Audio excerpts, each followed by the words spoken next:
골로새서 1장 21절로 23절 우리 석절을 다 같이 한 목소리로 읽겠습니다. 전에 악한 행실로 멀리 떠나 마음으로 원수가 되었던 너희를 이제는 그의 육체의 죽음으로 말미암아 화목하게 하사 너희를 거룩하고 흠없고 책망할 것이 없는 자로 그 앞에 세우고자 하셨으니 만일 너희가 믿음에 거하고 터 위에 굳게 서서 너희 들은 바 복음의 소망에서 흔들리지 아니하면 그리하리라. 이 복음은 천하 만민에게 전파된 바요 나 바울은 이 복음의 일꾼이 되었노라. 아멘. 우리 2020년만 해도 전 세계 이 심장질환 혹은 혈관 질환으로 인해서 사망한 사람이 1850만 명 정도 됩니다. 어마어마한 숫자지요. 우리 서울의 인구, 경기도 인구 합쳐서 한 2천만 명 정도 되는데 1850만 명이 이 혈관 심장 질환으로 인해서 사망을 했습니다. 우리나라도 2020년 심장 질환 혹은 혈관 질환 환자 수가 162만 4,062명입니다. 입원하고 또 많은 사람이 또 이 심장 질환으로 인해서 사망을 하죠. 그런데 그런 많은 환자들 중에서 식습관만 좀 바꾸고 운동을 하면 건강을 회복할 수 있는 환자들이 참 많다는 것입니다.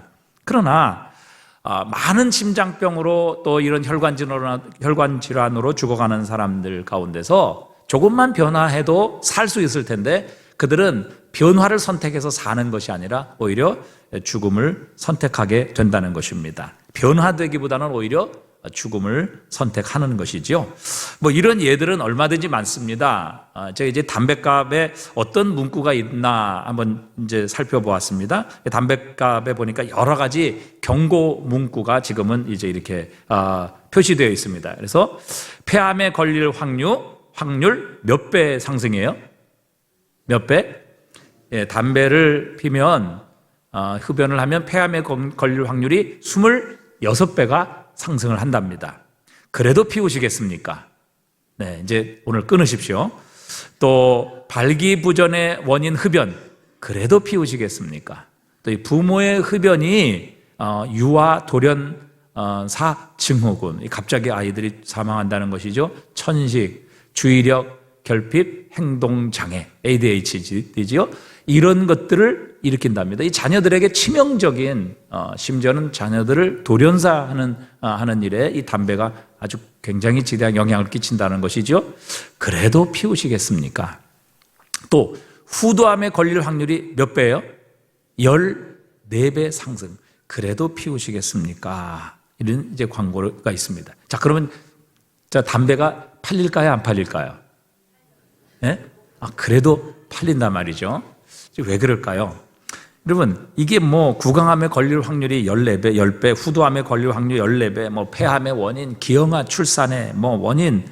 여러분, 이렇게 경고를 하는데도 불구하고 사람들은 조금만 변화를 선택하면 살 텐데, 그런 암에 걸릴 확률이 그만큼 줄어들 텐데, 결국 그 사람들은 변화되어서 생명을 선택하는 것이 아니라 여전히 담배를 피우고 죽음을 선택함으로 사람들이 죽어간다는 것입니다.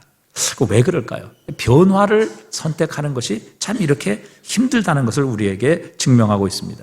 여러분, 사람들은요, 갈 길을 알고 있습니다. 어떻게 우리가 어디로 가야 되는지, 또 자원도 있습니다. 그리고 본인이 선택할 수 있는 선택권도 있습니다. 내가 담배를 피울 것인지 아니면 끊고 새로운 삶, 생명을 선택할 것인지 선택권도 있음에도 불구하고 많은 사람들이 변화를 통해 생명을 선택하는 것이 아니라 죽음을 선택하고 결국 죽어간다는 것이죠. 이것이 우리의 건강의 문제만은 아닙니다. 교회의 통계에 의하면 미국 교회가 매년 7,000개가 문을 닫는다고 합니다. 물론 한 3,000에서 3,500개 정도가 매년 개척이 되기도 합니다. 그런데 이 쇠퇴하는 교회, 거의 1년에 7,000개씩 교회가 문을 닫아가는데 이 7,000개 문 닫는 교회, 쇠퇴하는 교회 4개 중에 3개는 변하지 않으면 죽을 수밖에 없는 상태에 놓여 있다는 것입니다. 그러니까 바꾸면, 변화되면 죽음으로 가던 교회가, 문을 닫는 교회가 다시 살아나고 회복될 수 있다는 것이죠. 그런데 그 많은 교회들이 결국에는 삶을 선택해서 새로운 생명으로 교회가 변화되고 살아나는 것이 아니라 오히려 죽음을 선택해서 교회가 문을 닫는 교회가 1년에 7,000개 정도 된다고 합니다. 여러분, 변하지 않으면 죽는 겁니다. 근데 많은 사람들이 변화되지 않아서 결국 죽음을 선택하는 경우들이 얼마나 많은지 알 수 없습니다. 자, 그렇다면 죽어가는 교회의 특징이 무엇이냐? 이 톰 레이너라는 박사가 이 죽어가는 교회를 쭉 이제 연구를 했어요. 그래서 이제 그 죽어가는 교회에 도대체 무엇이 그들을 죽음으로 몰고 가는가 이를 쭉 연구를 했어요. 근데 이 죽어가는 교회의 첫 번째 특징이 뭐냐면 다 남 탓하는 거예요. 그러니까 원인이 다른 곳에 있다는 것이죠. 남 탓을 하는 거예요. 그래서 무엇을 탓하느냐? 첫 번째가 뭐냐면 다른 교회를 탓한다는 거예요.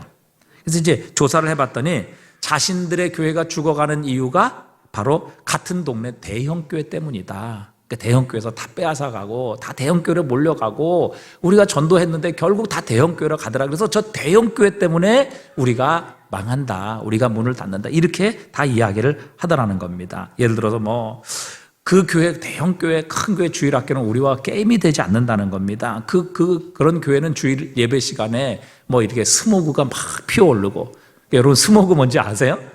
결혼식장에 가면 막 올라오는 거 있잖아요. 이게 주일 예배 시간에, 또 애들 주일학교 예배 시간에 그런 스모그가 막 올라오고, 그 다음에 이 음향 시스템이 너무 아주 빵빵하고 이래가지고 우리 교회는 그런 게 스모그도 안 올라오고 바퀴벌레나 올라오고 이러기 때문에 우리 교회는 저 교회 때문에 안 된다. 그렇게 대형 교회를 탓하더라는 것입니다. 이런 첨단 장비가 없으면 교회가 다 망하고 부흥이 안 돼야 됩니까?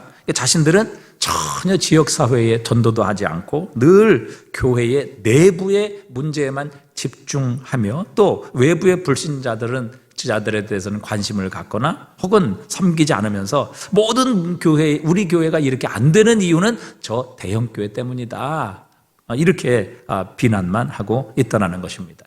두 번째 또 탓하는 게 뭐냐면 우리 교회는 예배 형식이 문제다. 우리 예배 형식 때문에 우리 교회는 안 되고 우리 교회는 결국 죽어간다. 이렇게 다 핑계를 대더라는 겁니다. 그러니까 이 쇠퇴하는 교회 교인들의 공통점 중에 하나는 우리 교회 예배는 너무 전통적이다.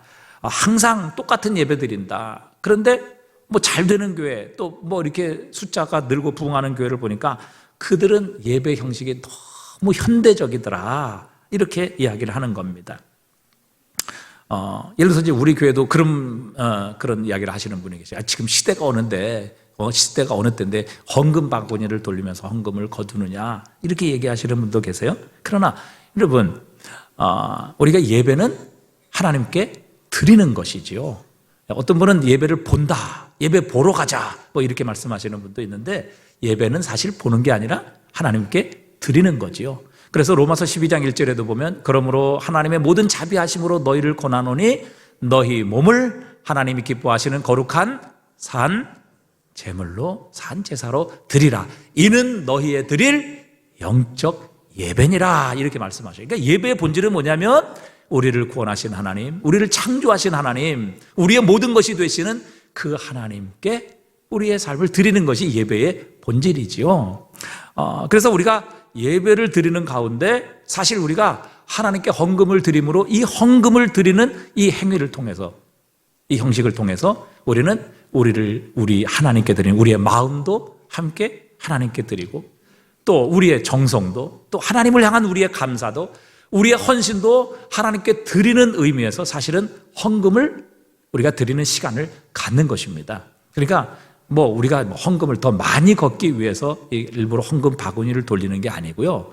이 헌금 바구니를 통해서 우리가 하나님께 이 헌금을 드리는 그 하나의 과정과 행위를 통해서 여기에 제가 가지고 있는 또 목회의 철학이 들어있는 것입니다. 그래서 하나님께 드리는 예배라는 것이죠. 근데 많은 사람들, 많은 교회들 가운데서 우리 교회가 왜 이렇게 자꾸 죽어가고 왜 이렇게 침체되느냐? 그 중에 하나는 우리 예배가 너무 전통적이기 때문이다. 그렇게 핑계를 대고 남 탓을 한다는 것이죠. 그런데 조사를 해보니까요, 건강한 교회들 중에는 현대적인 예배를 드리는 교회도 있고 전통적인 예배를 드리는 그런 교회도 있다는 것입니다. 또 죽어가는 교회들 중에도 현대적인 예배를 드리는 교회도 있으며 또 정반대로 아주 오래된 전통과 형식을 가지고 예배를 고집하는 이런 교회도 있었다는 것입니다. 이것을 보면 교회의 예배의 형식은 교회를 죽이고 살리는 일에 결코 결정적인 요소가 아니라는 것이 분명히 밝혀지고 있습니다. 그다음에 세 번째, 이 죽어가는 교회가 탓하는 특징 중에 하나는 다 목사의 잘못이다, 이렇게 탓한답니다. 물론 저는 목사이기 때문에 저는 이 책임을 통감하고 또 목사는 그런 책임의식을 가져야 되겠죠. 그런데 늘 교회가 안 되는 이유는 바로 우리 목사 때문이다. 그래서 목사가 지 마음대로 목회한다. 또 우리 목사가 신방은 잘 안 한다. 또 우리의 필요를 채워주지 않는다. 설교는 잘하지도 못하면서 매일 길게 해가지고 교인들을 질리게 만든다. 맨날 이런 이제 우리 교회가 부흥 안 되는 이유는 바로 그것 때문이다. 그런데 이 컨설턴트가 그렇게 목사 욕을 하는 교회의 그 역대 목사님의 명단을 쭉 뽑아봤습니다. 그랬더니 15년 동안 그 교회를 거쳐간 목사가 5명이나 되었어요. 그리고 이 5명은 다 쫓겨나거나 떠밀려서 교회를 떠난 것입니다. 그러니까 15년 동안 3년에 한 번씩, 이 3년에 한 명씩 목사님이 사임을 하게 된 것이죠. 그래서 그 교회를 상담했던 그 전문가가 교인들에게 이렇게 말해줬습니다. 당신네 교회는 이 부근에서 목사를 잡아먹는 교회로 소문이 나 있습니다. 죄송한 말씀이지만 이 교회의 가장 큰 문제는 목사가 아니라 바로 교인입니다. 이렇게 대답을 해줬다고 해요. 그러니까 죽어가는 교회 특징은 다 남 탓을 한다는 겁니다. 저 대형 교회 때문에, 저 우리 목사 때문에, 또 심지어는 뭐 우리 동네가 너무 수준이 낮아서, 또 뭐 심지어는 우리 동네가 지금 자꾸 사람들이 이사 가서 우리 교회가 그렇게 죽어간다. 다 남 탓을 하고 있더라는 것입니다. 그런데 처치 앤서스라는 이런 잡지에, 그 기독교 잡지에 보면 쇠퇴와 죽음의 길에서 벗어나서 생명과 성장의 길을 선택한 교회들을 해부해 보았습니다. 그런데 그런 교회에 한 가지 중요한 공통점이 있다는 것입니다. 그런 생명과 또 부흥을 선택한 그 교회들의 특징이 무엇인가 하면, 교회의 리더들과 성도들이 남들과 혹은 외부 상황을 탓하는 이런 행동을 하나님의 능력으로 끊어버렸다는 것입니다. 그리고 자신들이 늘 환경 탓하고 다른 사람 탓하는 것, 이 책임을 전가하는 것은 결코 이 교회가 살아나는데 아무런 도움이 되지 아니하고 자신의 상황만 더욱 악화시킨다는 것을 그들이 깨닫고 스스로 자신의 죄, 또 자신의 부족함을 인정하고 회개하고 변화를 선택했다는 것입니다. 그런 교회는 죽음으로 내리막으로 가다가 다시 생명의 곡선으로 상향하게 되는 이런 변화가 일어나게 되었다는 것이죠. 그래서 어떤 교회는 목사로부터 변화를 선택하기 시작했습니다. 그래서 지역사회와 교회 바깥에 있는 사람들을 섬기기로 작정하고 전도하기 위해서 일주일에 일정한 시간을 내서 목사로부터 시작해서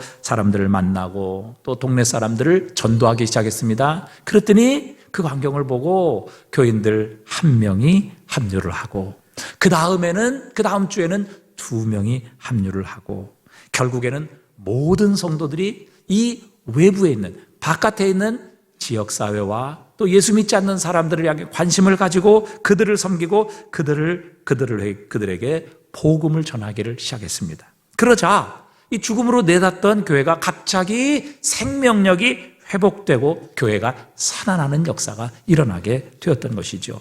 또 어떤 교회는 1-2명의 집사들이 교회의 쇠퇴를 교역자들과 다른 사람에게 돌리기를 멈추고 하나님 앞에 이 문제를 가지고, 그리고 자신의 죄를 회개하며 기도하기 시작했습니다.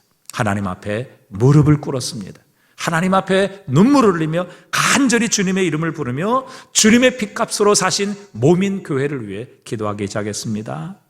주님의 교회, 주님의 몸인 이 핏값으로 사신 교회에 하나님의 능력이 임하기를 간절히 기도했습니다. 결국 그 기도를 들어주셨고 하나님께서 그 모든 성도들의 마음을 돌려주기 시작했습니다. 그리고 그 교회는 다시 살아나기 시작했던 것입니다.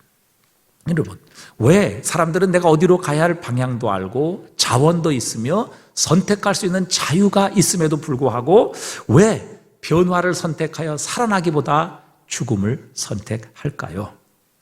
가만히 그 이유를 생각해 보니까 그 가장 중요한 이유 중에 하나는 바로 우리 자신의 연약함 때문입니다. 그러니까 변화하고 싶지만 그렇게 변화할 수 있는 능력이 우리 자신에게 없기 때문이라는 사실입니다. 여러분, 이것은 우리의 육체적인 뿐만 아니라 우리 교회 상황뿐만 아니라 우리의 영적인 모습도 같이 동일하게 적용되는 것이지요. 영적으로 우리 변화되기 원합니다. 하나님 뜻대로 살기를 원합니다. 하나님 기뻐하시는 삶을 살기를 원하는 모든 소원, 모든 갈망, 모든 마음 우리 그리스도인에게, 구원받은 사람에게 있습니다. 그러나 우리는 그것을 잘 하지 못하고 있습니다. 왜일까요? 자, 에베소서 2장 1절부터 보면 이렇게 말씀하십니다. 그는 허물과 죄로 죽었던 우리를 살리셨도다. 2절 우리 한번 다 같이 읽어봅니다. 그때에 너희는 그 가운데서 행하여 이 세상 풍조를 따르고 공중의 권세 잡은 자를 따랐으니 그 지금 불순종의 아들들 가운데 역사하는 영이라. 전에는 우리도 다 그 가운데서 우리의 육체와 욕심을 따라 지내며 육체와 마음에 원하는 것을 하여 다른 이들과 같이 본질상 어떤 상태였어요?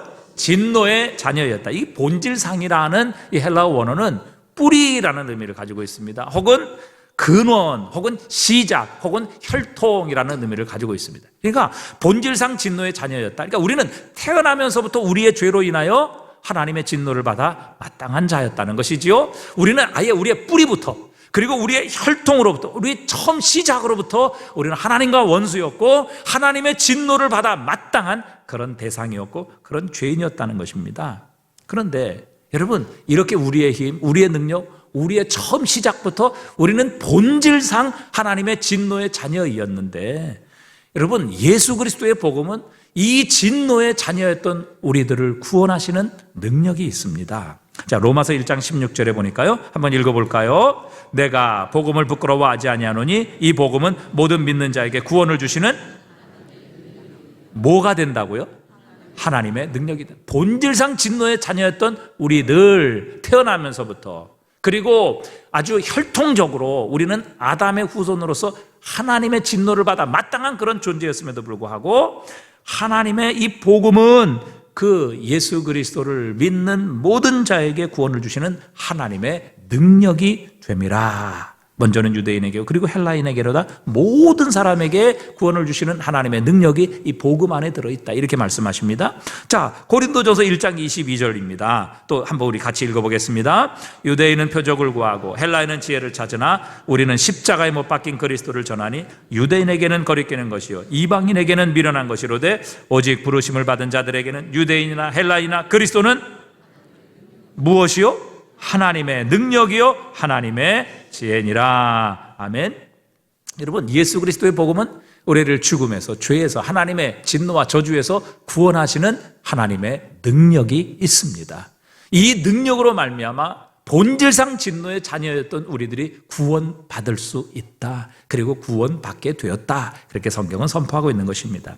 사실 이스라엘의 실패는 하나님께서 그들을 하나님의 백성으로 애굽에서 구원해 내셨죠. 그리고 그들을 하나님의 백성으로 선택하십니다. 그리고 하나님께서 하나님의 백성이 되었기에 그들을 하나님의 백성으로서의 삶을 살도록 그들에게 율법을 주셨습니다. 하나님께서는 이스라엘 백성들에게 나는 너희의 하나님이 될 것이고 너는 내 백성이 될 것이다, 이렇게 언약을 해 주십니다. 자, 언약은 쌍방이지요. 나 혼자만 하는 게 아니죠. 자, 내가 너희를 구원했고 내가 너희를 내 백성을 삼았으며 나는 너희의 하나님이 될 것이고 너희는 내 백성이 되어서 내가 너희들을 축복할 것이고 너희를 지킬 것이고 너희에게 힘과 능력이 될 것이다, 그렇게 하나님께서 약속하셨어요. 자, 그렇다면 이스라엘 백성들도 그 하나님의 언약 안에 들어가려면 약속을 지켜야죠. 하나님께서 율법을 주셔서 이스라엘 백성들로 하여금 너희 이 말을 잘 지키면 내 백성이 될 것이고 또 나는 너희의 하나님이 될 것이다, 그렇게 하나님께서 약속하셨어요. 이 약속을 주신 하나님은 한 번도 약속을 깨뜨리신 적이 없으십니다. 한 번도 약속을 바꾸신 적이 없으십니다. 그리고 약속을 신실하게 지키셨습니다. 말씀하신 것 하나도 이행하지 않으신 것이 없으셨습니다. 그러나 이스라엘 백성들은 하나님을 향해 지켜야 할 언약, 즉 율법을 지키지 못했습니다. 결국 그들은 실패했지요.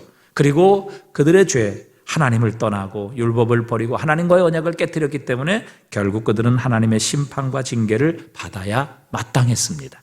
그런데 하나님께서는 실패한 이스라엘을 결코 영원히 버리지 않으셨습니다. 예레미야 31장 31절에 보니까 이렇게 말씀하십니다. 여호와의 말씀이니라 보라 날이 이르리니 내가 이스라엘 집과 유다 집에 새 언약을 맺으리라 이렇게 말씀하십니다. 여러분 새 언약을 맺겠다 이렇게 말씀하십니다. 자 그러면 새 언약은 무슨 언약을 전제하는 거죠? 네? 새 언약을 맺겠다고 하시는데 새 언약은 무슨 언약을 전제하고 있는 겁니까? 네? 그렇죠. 옛 언약을 전제하고 있는 것이지요. 자, 그럼 옛 언약은 무엇입니까? 네? 옛 언약은 무엇이죠? 하나님께서 이스라엘 백성을 애굽에서 구원해 내시면서 시내산에서 주신 그 언약, 율법이 옛 언약인 것입니다. 그래서 32절에 이렇게 말씀하세요. 이 언약은 즉 새 언약이죠. 이 언약은 내가 그들의 조상의 손을 잡고 애굽 땅에서 인도하여 내던 날에 맺은 것과 같이 아니할 것은 이게 바로 시내산에서 하나님께서 이스라엘 백성에게 주신 언약이에요. 율법이란 말이죠. 그게 옛 언약이라는 말이에요. 근데 하나님께서는 이 옛 언약 대신에 새 언약을 맺으시겠다. 근데 왜 그런가? 내가 그들의 남편이 되었어도 그들이 내 언약을 깨뜨렸음이라 여호와의 말씀이니라. 33절에 보니까 우리 한번 같이 읽어보겠습니다. 그러나 그날 후에 내가 이스라엘 집과 맺을 언약은 이러하니 곧 내가 나의 법을 그들 속에 두며 그들의 마음에 기록하여 나는 그들의 하나님이 되고 그들은 내 백성이 될 것이라 여호와의 말씀이니라. 아멘. 여러분 이스라엘 백성들에게 시내산에서 하나님께서 율법을 주셨죠. 언약을 주셨잖아요. 그런데 그 율법은 어디에 기록되었습니까? 네? 어디에 기록되었죠? 그렇죠. 돌판에 기록되었잖아요. 그런데 돌판에 기록된 하나님의 율법의 말씀은 이스라엘 백성의 마음까지 주장할 수 없었어요. 돌판에 기록된 하나님의 율법의 말씀은 이스라엘의 마음까지 순종하도록 그렇게 만들 능력이 없었던 것입니다. 그럼 이건 율법의 능력이 없었던 것이 아니라 율법을 지킬 수 없는 사람의 연약함에 있었던 것이죠. 근데 하나님께서 새 언약을 맺으시겠다고 하십니다. 그런데 그 새 언약은 어떤 언약이냐? 다시 한번 33절에 보니까 그러나 그날 후에 내가 이스라엘 집과 맺을 언약은 이러하니 곧 내가 나의 법을 이제는 어디에 두어요? 그들의 속에. 옛날에는 어디에 있었어요? 돌판에. 근데 이제 그들의 속에 두며 이제는 그들의 어디에 기록해 주세요? 마음에 기록하여 나는 그들의 하나님이 되고 그들은 내 백성이 될 것이라. 이것은 하나님이 처음부터 이스라엘 백성들에게 주신 하나님의 언약이거든요. 나는 너의 하나님이 될 것이고 너희는 내 백성이 될 것이다. 이게 얼마나 놀라운 특권이에요. 이 천지의 창조주이신 하나님, 만왕의 왕이신 하나님, 만유의 주제가 되시는 그 하나님, 모든 만물을 친히 다스리시고 그분의 뜻대로 행하시는 그 하나님이 이스라엘의 하나님이 되어주시겠다. 그리고 이스라엘은 그들의 백성이 될 것이다. 그런데 이전에 이 언약을 이루기 위해서 하나님께서 돌판에 율법을 새겨주셨는데 이스라엘은 그걸 지키지 못했죠. 그래서 결국 그들은 언약을 깨뜨려버리고 그들은 하나님의 진노를 받습니다. 자, 중요한 것은 새 언약을 맺으실 텐데 이제 하나님께서는 바로 이제는 더 이상 돌판이 아니라 그들 속에 둘 것이며 그들의 마음에 하나님의 율법을 새겨주셔서 이스라엘 백성들로 하여금 그 말씀을 지켜 행하게 하시겠다. 자, 그러면 이 새 언약이 어떻게 이루어질 것인가 하는 것입니다. 에스겔서 11장 19절입니다. 우리 한번 다 같이 읽어봅니다. 내가 그들에게 한 마음을 주고 그 속에 새 영을 주며 그 몸에서 돌 같은 마음을 제거하고 살처럼 부드러운 마음을 주어 내 율례를 따르며 내 규례를 지켜 행하게 하리니 그들은 내 백성이 되고 나는 그들의 하나님이 되리라. 아멘. 그러니까 큰 틀에 있어서 하나님이 약속하신 것, 나는 그들의 하나님이 되고 그들은 내 백성이 되리라. 자, 이 언약을 하나님께서 이제 친히 이루실 것인데 이전에는 이스라엘 백성들이 하나님의 율법을 지킬 힘이 없었습니다. 하나님의 율법을 선택할 능력이 없었던 것이죠. 그래서 그 율법을 지키지 못했어요. 결국 그들은 하나님의 징계와 심판을 받았던 겁니다. 근데 이제 새 언약을 맺어주실 텐데 이제는 하나님께서 새 영을 그들에게 부어주셔서 돌 같은 마음 제거하시고 부드러운 마음을 주시며 이제는 그 하나님의 율례와 율법을 지켜 행하게 하신다. 즉 하나님께서 능력을 주셔서 우리의 마음으로 하여금 하나님의 율례와 하나님의 법도를 기쁨으로 지켜 행하게 하셔서 하나님과의 언약을 유지하게 하심으로 하나님이 우리 하나님이 되시고 우리가 하나님의 백성이 되게 하셨겠다는 하나님의 약속을 여전히 끝까지 영원토록 지키시리라. 하나님께서 그렇게 약속하고 계시는 겁니다. 우리가 삭개오를 잘 알고 있습니다. 누가복음 19장에 나오는데 당시에 모든 유대인들에게 삭개오는 죄인으로 취급받았던 그런 인물이죠. 그것도 당연한 것이 그는 신앙도 버렸습니다. 자기 조국도 버립니다. 그리고 로마, 즉 이스라엘을 지금 점령하고 있는 로마의 앞잡이가 되어서 이제 이스라엘 백성들의 유대인들의 누가 돈이 많고 어떻게 세금을 거둬야 되는지 잘 알기 때문에 거기에 종속이 되어서 더 많은 세금을 자신의 백성들에게 거둡니다. 그리고 일정 분량 로마에 상납하고 나머지는 자신들이 착복을 하게 되는 이 매국노와 같은 자였죠. 유대인들이 그런 삭개오를 정말 죄인이요 또 개처럼 취급하는 것은 어찌 보면 너무 당연한 일이었습니다.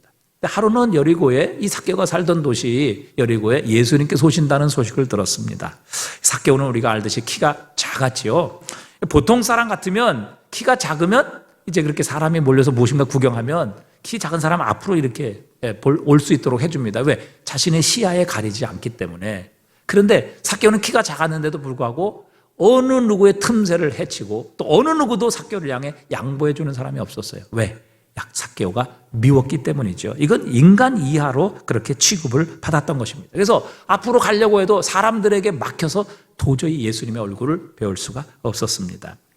그런데 그래서 결국 삭개오는 나무 위로 올라가게 되죠. 그때 나무 위로 올라간 삭개오를 보시고 예수님께서 삭개오에게 이렇게 말씀하십니다. 누가복음 19장 5절에 보니까 예수께서 그곳에 이르사 쳐다보시고 이르시되 삭개오야 속히 내려오라. 내가 오늘 네 집에 유하여야 하겠다. 이렇게 예수님께서 아예 선언을 하십니다. 그러니까 예수님 당시에 유대인이 누군가의 집에 거한다, 누군가의 집에 머문다, 혹은 같이 식사를 한다. 이것은 친구를 의미하는 것입니다. 같은 편을 의미하는 것이에요. 우리는 형제라는 것을 의미하는 것이거든요. 그래서 이렇게 환대를 하게 되어 있습니다. 그런데 예수님께서 삭개오를 향해 내가 오늘 너의 집에 머물러야 되겠다. 이 말씀은요, 이런 예수님께서 삭개오에게 선포를 하시는 겁니다. 삭개오야, 내가 너를 용서하노라. 내가 너를 나의 친구로 받아들이노라. 너는 구원받은 하나님의 백성이야. 이렇게 예수님께서 내가 오늘 네 집에 거해야 되겠다. 이렇게 선포는 바로 이런 의미를 가지고 오늘 삭개오에게 예수님께서 선포하시는 겁니다. 여러분, 이 예수님의 선포를 들은 유대인들은 깜짝 놀랄 수밖에 없었습니다. 이건 도저히 이해가 되지 않는 일이거든요. 이건 뭐 율법을 떠나는 정도가 아니라 아예 하나님의 나라, 하나님의 백성이라고 하는 이 유대인들에게 세금을 거두어서 더 많은 세금을 거두어서 로마에 바치는 이 매국노, 그런 삭개오를 향해서 예수님께서 삭개오야, 너는 용서받았노라. 너는 하나님의 자녀다. 내가 너를 나의 친구로 받아들이노라. 이렇게 선포하셨다는 것은 이건 유대인들에게는 도저히 상상도 할 수 없는 그런 선포였습니다. 아마 세상의 모든 일반적인 종교였다면 아마 이 죄인으로 취급받던 삭개오를 해서 이렇게 얘기했을 것입니다. 삭개오야, 네 모든 죄 용서받고 모든 죄 다 이제 깨끗이 씻어버리고 네가 사람다운 모습으로 변화된다면 내가 너를 용서해 줄게. 그리고 내가 너를 나의 친구로 받아줄게. 그리고 내가 너를 구원받게 해 주리라. 아마 세상의 모든 다른 종교는 삭개오를 향해 그렇게 선포했을 것입니다. 하지만 예수님은 정반대로 말씀하셨습니다. 삭개오야, 내가 너를 용서하노라. 내가 너를 나의 친구로 받아들이노라. 너는 하나님의 사랑받는 자녀란다. 이렇게 예수님은 선포하신 것입니다. 그런데 놀라운 사실은 여러분, 삭개오에게 야, 너 변화되면 구원해 줄게. 너 달라지면 하나님의 백성으로 너 인정해 줄게. 여러분, 이렇게 했다면 삭개오가 변화됐을까요? 여러분, 그거 삭개오가 몰라서 변화되지 않았을까요? 여러분, 그렇지 않습니다. 삭개오는 유대인이에요. 그럼에도 불구하고 그가 이런 삶을 살았다는 것은 몰라서 그렇게 산 게 아닙니다. 근데 놀라운 사실은 예수님께서 내가 너를 용서해 줄게. 너는 용서받았어. 너는 내 친구야. 너는 하나님의 사랑받는 아들이란다. 너는 천국 백성이야. 이렇게 선포하셨을 때 놀랍게도 삭개오는 변화되기를 시작했습니다. 크고 놀라운 하나님의 사랑을 만났을 때 자신이 지금까지 모든 것을 버리고 조국도 버리고 신앙도 버리고 부모도 버리고 국민도 버리고 모든 것을 버리고 추구하고 소유하려고 했던 이 돈을 기쁨으로 내려놓을 수 있는 능력을 얻게 된 것입니다. 그는 하나님의 사랑으로 인해 더 이상 돈으로 자신의 안전과 자신의 구원을 보장받지 않아도 된다는 이 복된 소식을 새삼 발견하게 된 것이지요. 예수님만 있으면 그의 삶은 구원받을 수 있으며 그의 삶은 안전하며 하나님의 모든 것을 누릴 수 있다는 것을, 하나님으로부터 자신의 모든 죄가 용서받을 수 있다는 것을 새삼 예수님의 이 복음의 선포를 통해서 깨닫게 된 것이지요. 그래서 누가복음 19장 8절에 보니까 삭개오가 이렇게 나옵니다. 삭개오가 서서 주께 여짜오되 주여 보시옵소서 내 소유의 절반을 가난한 자들에게 주겠사오며 만일 누구의 것을 속여 빼앗은 일이 있으면 내 갑절이나 갚겠나이다. 여러분, 우리가 아무리 바뀐다고 해도 아무리 회개한다고 해도 여러분 소유의 절반을 가난한 사람에게 나눠줄 수 있습니까?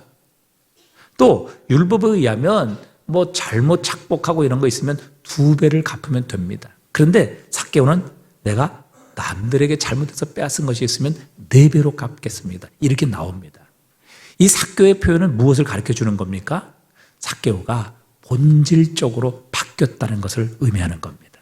삭개오의 삶이 새로운 삶으로 변화되었다. 그는 거듭났다. 더 이상 이 돈과 세상에 주는 그것으로 자신의 구원과 자신의 삶의 안전을 보장받을 필요가 없다는 것, 그리스도 예수 한 분으로 충분하다는 것을 삭개오는 깨닫고 발견하게 된 것이죠. 그러니까 그의 본질적인 변화의 모습이 내 재산의 절반을 가난한 자들에게 주고 또 잘못해서 착복한 것이 있으면 4배를 갚겠습니다 라는 고백으로 표현된 것입니다. 주님께서 그렇게 갚으라, 그렇게 하지면 천국, 그렇게 하지 않으면 천국 못 가, 내 친구가 못 될 거야, 이렇게 협박하셔서 이 삭개오가 마음을 바꾼 것이 아니었습니다. 예수 그리스도의 복음이 선포되었을 때, 예수 그리스도의 은혜가 선포되었을 때, 예수 그리스도의 용서가 그에게 선포되었을 때 그 은혜의 복음의 능력은 그의 마음을 부드럽게 만들어 주었던 것입니다. 그에게 새 마음을 주셨던 것이죠. 여러분, 오늘 본문 21절은 이렇게 말씀하십니다. 전에 악한 행실로 멀리 떠나 마음으로 원수가 되었던 너희를 이제는 그의 육체의 죽음으로 말미암아 화목하게 하사 너희를 거룩하고 흠없고 책망할 것이 없는 자로 그 앞에 세우고자 하셨다. 여러분, 예수님은, 복음은 우리에게 변화되어라, 바뀌어라, 새롭게 되어라, 그러면 하나님과 화목시켜 줄게, 그러면 하나님 앞에 나아갈 수 있는 길을 열어줄게, 그런 기회가 열릴 거야, 이렇게 말씀하지 않으십니다. 우리가 우리의 마음으로 하나님과 원수되었을 때, 본질상 진노의 자녀였을 때 하나님은 그분의 하나밖에 없는 독생자 예수 그리스도를 십자가에 못 박으십니다. 그리고 죄 없으신 예수님은 나 같은 죄인을 위하여 친히 모든 죄를 대신 짊어지시고 십자가에 죽으십니다. 그리고 하나님과 우리의 화해를 이루어 주십니다. 그리고 그리스도 예수를 믿는 자에게 이것을 바로 선물로 허락해 주신 것이죠. 그러니까 우리가 하지 못하는 것, 우리가 할 수 없는 것을 하나님께서는 예수 그리스도를 통해서 이미 이루어 놓으신 것입니다. 우리의 악한 행실로 하나님을 떠나 마음으로 원수가 되었던 우리를 예수 그리스도의 십자가 죽으심을 통해 하나님께서는 예수 그리스도를 통해 우리와 화목하게 하셨습니다. 우리를 새롭게 하셨습니다. 우리를 거듭나게 해 주셨습니다. 그리스도 예수로 말미암아 우리 안에 새 마음을 창조해 주셨습니다. 우리가 받아야 될 모든 죄의 저주와 심판을 죄 없으신 예수 그리스도께서 대신 받으시고 우리에게는 하나님의 용서, 하나님의 영광스러운 자녀됨을 우리에게 선포해 주신 것입니다. 이제 전능하신 하나님을 더 이상 원수가 아니라, 죄로 말미암은 원수가 아니라 아빠, 아버지로 부를 수 있는 놀라운 특권을 우리에게 선물로 주신 것입니다. 그리고 우리를 위해 십자가에 달려 죽으시고 또 우리를 위해 다시 사신 예수 그리스도를 믿고 영접할 때 하나님께서는 예수 그리스도를 통해 우리에게 성령을 부어 주십니다. 성령은 능력의 영이십니다. 성령이 우리에게 임하면 권능을 받습니다. 마치 다이나마이트와 같은 놀라운 능력이 하나님의 성령을 통해 우리에게 임하게 하십니다. 그리고 그 성령의 능력으로 우리는 이제 하나님이 기뻐하시는 삶으로 변화되고 선택할 수 있는 능력을 우리에게 부어주시는 것입니다. 여러분, 처음에 여러분에게 말씀드렸습니다. 왜 많은 사람들이, 많은 교회가 정말 어떻게 변화되어야 되고 어느 길로 가야 되며 선택의 권한도 있음에도 불구하고 왜 생명을 선택하지 못하고 죽음을 선택하여 죽어가는가? 그 이유 중에 하나는 바로 능력이 없기 때문이라. 새로운 삶을 선택하고 생명을 선택할 능력이 우리에게 없는 것입니다. 이스라엘 백성들이 하나님의 율법, 그 하나님의 거룩한 뜻을 알매도 불구하고 그 뜻을 순종할 수 있는, 그 뜻대로 행할 수 있는 능력이 없었기 때문에 결국 하나님의 뜻을 순종하지 못하고 하나님과의 언약을 깨트려 버려서 결국 죄의 진노와 심판을 받습니다. 그러나 복음은요, 우리에게 변화와 생명을 선택할 수 있는 능력까지 주십니다. 자, 로마서 8장 3절에 보니까요. 자, 우리 한번 읽어보겠습니다. 율법이 육신으로 말미암아 연약하여 할 수 없는 그것을 하나님은 하시나니 곧 죄로 말미암아 자기 아들을 죄 있는 육신의 모양으로 보내어 육신의 죄를 정하사 육신을 따르지 않고 그 영을 따라 행하는 우리에게 율법의 요구가 이루어지게 하려 하심이니라. 자, 여기 놀라운 진리의 말씀이 담겨 있죠. 여러분, 우리의 힘으로는 율법을 지킬 수 없었습니다. 그 증거가 바로 이스라엘 백성들이었죠. 그러니까 하나님의 온전하신 뜻을 순종할 수 있는 능력 자체가 우리에게는 없다는 것입니다. 이게 율법의 문제가 아니라 그 율법대로 순종하고 따르고 지킬 수 있는 능력이 우리에게 없기 때문에 우리는 율법을 지키지 못하는 것입니다. 능력이 없어서요. 우리가 연약하기 때문이죠. 우리가 힘이 없기 때문에 하나님의 말씀대로 순종할 수 없다는 것입니다. 그분의 뜻대로 살고 싶지만 우리에게 그 능력이 없어서 이스라엘 백성들처럼 우리는 하나님의 뜻대로 살 수 없습니다. 그러나 하나님께서 그리스도 예수를 이 땅에 보내십니다. 우리가 받을 모든 죄의 저주와 심판을 예수 그리스도에게 내리십니다. 그리고 우리가 받아야 될 심판을 예수님께서 대신 받으시고 십자가에 죽으십니다. 그리고 우리를 위하여 부활시키셨죠. 그래서 이제 우리가 육신의 힘을 의지하는 것이 아니라 그리스도 예수를 의지하며 그분의 십자가를 의지하는 자에게 하나님께서 그분의 성령을 부어주십니다. 그리고 그분의 성령이 우리에게 임하면 우리 안에 하나님의 뜻을 순종하고 생명을 선택할 수 있는 능력이 우리에게 주어지게 되는 것이죠. 하나님의 율법을 지킬 수 있는 능력이 우리에게 생겨난다는 것입니다. 그래서 우리가 하나님의 놀라운 은혜를 생각하며 십자가의 이 놀라운 능력이 우리에게, 십자가의 능력을 통해서 하나님의 성령이 우리에게 임하시면 여러분, 우리가 하나님의 복음을 깨닫습니다. 은혜를 깨닫습니다. 그렇게 되면 어떻게 돼요? 우리가 감사함으로, 기쁨으로 하나님의 말씀을 지키고 싶어집니다. 그 말씀을 순종할 수 있는 능력이 우리에게 생겨나게 되는 것이죠. 사도행전 3장 6절에 보면 베드로가 이제 성전에 기도하러 가다가 그 성전 미문 앞에서 나면서부터 한 번도 걷지 못하는 거지 장애인을 만나지요. 베드로가 그를 보고 이렇게 선포합니다. 베드로가 이르되 은과 금은 내게 없거니와 내게 있는 것으로 내게 주노니 나사렛 예수의 이름으로 일어나 걸어라, 이렇게 선포합니다. 그러니까 베드로가 나면서부터 걷지 못했던 이 장애인을 향해 나사렛 예수의 이름으로 일어나 걸어라, 이렇게 선포했을 때 주님께서는 단지 걸으라 이렇게 선포한 것으로 끝나지 않으셨습니다. 걸으라 하는 그 주님의 명령에, 베드로를 통해 대신하셨던 그 주님의 명령에 순종할 수 있는 능력까지도 주님은 허락해 주셨습니다. 그래서 베드로가 그의 오른손을 잡아 일으켰을 때에 그의 발과 발목이 힘을 얻고 뛰어 일어나 서서 걷고 그들과 함께 성전으로 들어가 하나님을 찬양하는 기적이 일어나게 하신 것입니다. 예수 그리스도의 선포만 있는 것이 아니라 그 선포를 순종할 수 있는 능력까지도 주셔서 나면서부터 걷지 못했던 이 장애인 일어서게 하시고 걷게 하시고 뛰게 하시고 성전으로 들어가 하나님을 찬양할 수 있는 능력까지라도 허락해 주신 것입니다. 여러분, 우리가 예수 그리스도의 십자가를 붙들고 하나님의 은혜를 믿고 의지할 때 하나님의 성령께서 우리 안에 역사하십니다. 성령께서 우리에게 역사하시면 우리에게 하나님의 능력이 부어집니다. 우리의 돌 같은 마음, 우리의 무능한 마음, 우리의 연약한 마음에 하나님의 권능이 임하게 됩니다.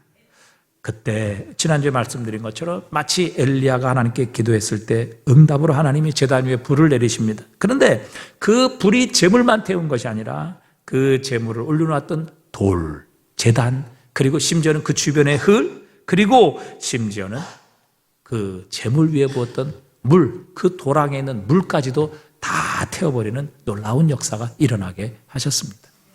여러분, 성령의 능력이 우리의 삶에 압도적으로 임하게 되면요, 우리의 돌 같은 마음도 깨트리십니다. 우리의 흙 같은 마음도 녹이십니다. 정말 불과 반대의 물도 이 성령의 능력의 역사가 임하게 되면 그 모든 것들도 다 태워지고 없어지고 사라지게 되며 우리의 마음이 부드러워지게 되고 우리의 마음이 하나님을 사랑하게 되고 우리의 마음이 하나님을 기뻐하게 되며 그 놀라운 은혜에 감사하여 우리는 하나님께 기쁨으로 순종하며 율법을 지켜나갈 능력까지라도 우리에게 부어주시는 겁니다. 여러분, 우리의 노력, 우리의 열심을 통해서 구원받으려고 자꾸 이렇게 우리의 힘으로 율법을 지키려고 노력하고 어떤 선한 행위나 내 노력을 통해서 하나님의 구원과 하나님의 은혜를 받으려고 노력하면요, 우리에게 맺혀지는 열매는 두 가지입니다. 첫 번째는 교만, 아니면 불안함입니다. 왜 교만해지는? 내가 열심히 노력하고 내가 열심히 선한 행위를 해서 하나님 앞에 내가 구원받았으니까 당연히 나에 대한 보상을 하나님이 해주셔야 됩니다. 하나님께 감사함이 없습니다. 자랑할 것은 자신밖에 없죠. 또 그렇게 되면 그러지 못한 사람들을 다 무시합니다. 여러분, 이 바리새인과 세리가 기도하는 장면 여러분 보셨죠? 그 장면에 보면 이 바리새인의 기도는 뭐예요? 난 저 죄인과 같지 않다는 것이 그게 하나님을 향한 기도의 제목이었어요. 저 죄인과 같이 더럽지 않고 저 죄인과 같이 죄 짓지 않았고 저 죄인과 같이 하지 않고 나는 다 지키고 다 순종하고 다 했습니다. 결국 뭐예요? 자기 자랑이에요. 그 하나님의 놀라운 구원의 은혜를 찬양하고 감사하는 것이 아니라 자기 자랑이고 다른 사람 무시하는 겁니다. 그래서 여러분, 우리가 우리의 노력을 가지고 하나님의 율법을 지키려고, 그래서 하나님으로부터 어떤 의와 구원을 얻으려고 하면 우리는 교만이라는 열매가 맺혀질 수밖에 없어요. 아니면 우리는 늘 불안합니다. 왜요? 여러분, 우리가 얼마나 선행을 해야 구원을 받겠어요? 하나님의 구원이 이루어졌다고 우리가 확신할 수 있는 사람이 누가 있겠습니까?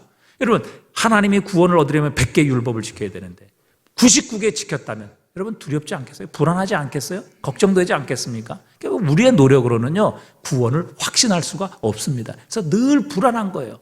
예수를 믿으면서도, 구원 받았다고 하면서도 이게 정말 내가 구원 받은 게 확실한가? 나는 정말 지금 죽어도 천국 갈까? 죽어봐야 알겠지? 이런 생각을 가지고 늘 불안한 마음으로 신앙생활을 할 수밖에 없는 겁니다. 이게 내 노력, 내 열심, 내 선행, 그리고 나의 자격을 가지고 하나님의 은혜를 받고 구원 얻으려고 하는 그런 신앙의, 율법적인 신앙의 특징이죠. 그러나 여러분, 우리가 예수 그리스도의 십자가와 그의 복음을 의지하여 신앙생활하면 우리에게 맺혀지는 열매는 감사입니다. 그럼 생각해 보세요. 내가 한 게 뭐가 있어요? 나는 하나님과 원래부터 원수였고 본질상 진노의 자녀였는데, 나는 할 수도 없고 할 마음도 없었는데 하나님께서 다 이루셨습니다. 예수 그리스도, 죄 없으신 예수 그리스도 보내시고 우리의 죄를 예수님께 옮기셔서 우리 대신 십자가에 저주받게 하시고 모든 심판과 죽음 당하게 하시고 우리의 죄 하나님이 친히 용서하시고 우리의 죄 예수 그리스도를 통해서 하나님께서 우리와 화목하게 하시고 이제는 원수되었던 우리를 하나님 앞으로 나가게 하셔서 아빠, 아버지로 부를 수 있는 이 놀라운 특권을 주신 것, 우리가 한 것 아무것도 없습니다. 그렇게 되면 이 복음을 우리가 깨닫고 하나님의 놀라운 은혜에 집중하게 되면 우리는 뭐예요? 하나님 앞에 자랑할 것은 바로 예수 그리스도의 십자가밖에 없는 겁니다.